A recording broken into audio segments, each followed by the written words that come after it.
बच्चों, इस वीडियो में हम लोग सॉल्व करेंगे एनसीईआरटी के एक्सरसाइज 13.1 का फर्स्ट और सेकंड क्वेश्चन। प्रोबेबिलिटी चैप्टर है 13 और इंटर में आपको पढ़ाई जाती है कंडीशनल प्रोबेबिलिटी।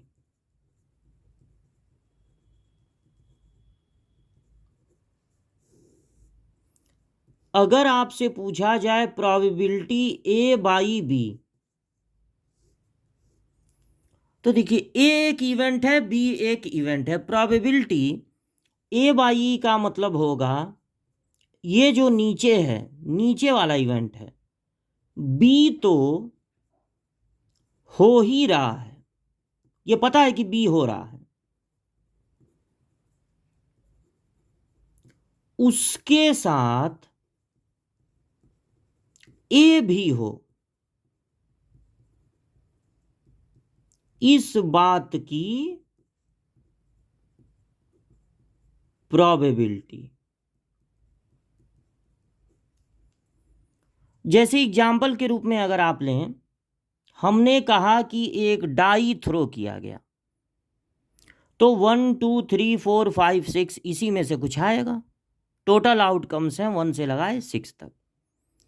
हमको ये पता है कि प्राइम नंबर आया है। एक इवेंट हमने दे दिया कि वो हमको पता है, हमको पता है कि प्राइम नंबर आया है। अब इस बात की प्रोबेबिलिटी पता लगाइए कि वो नंबर 3 से ग्रेटर हो, 3 से ग्रेटर हो। तो जब हम एक इवेंट को श्योर कर देंगे कि हाँ ये तो हुआ ही है, वही हमारा कहलाएगा कंडीशन।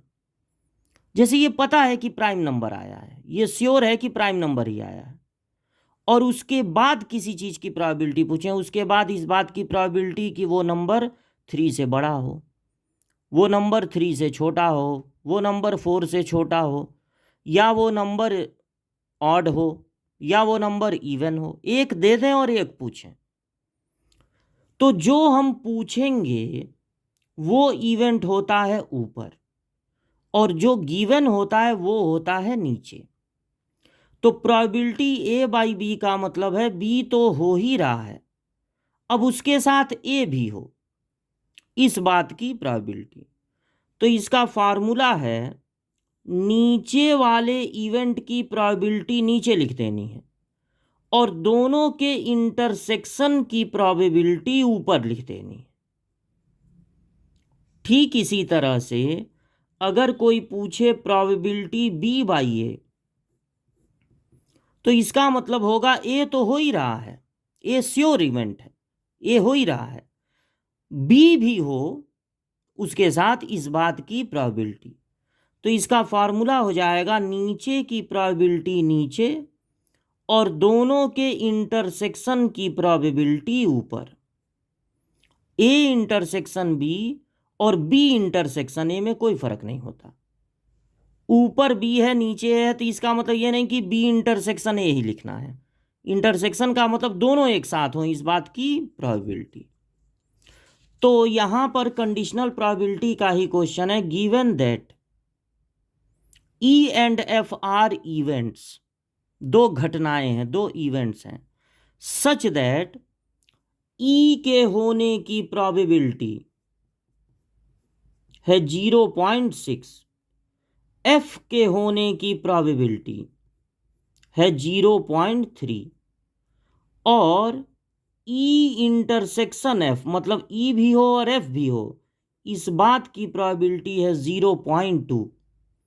तो पहला चीज फाइंड करना है प्रोबेबिलिटी ई बाई एफ, जिसका मतलब होगा नीचे की प्रोबेबिलिटी नीचे और दोनों के इंटरसेक्शन की प्रोबेबिलिटी ऊपर। तो एफ की प्रोबेबिलिटी है 0.3 और दोनों के इंटरसेक्शन की प्रोबेबिलिटी है 0.2।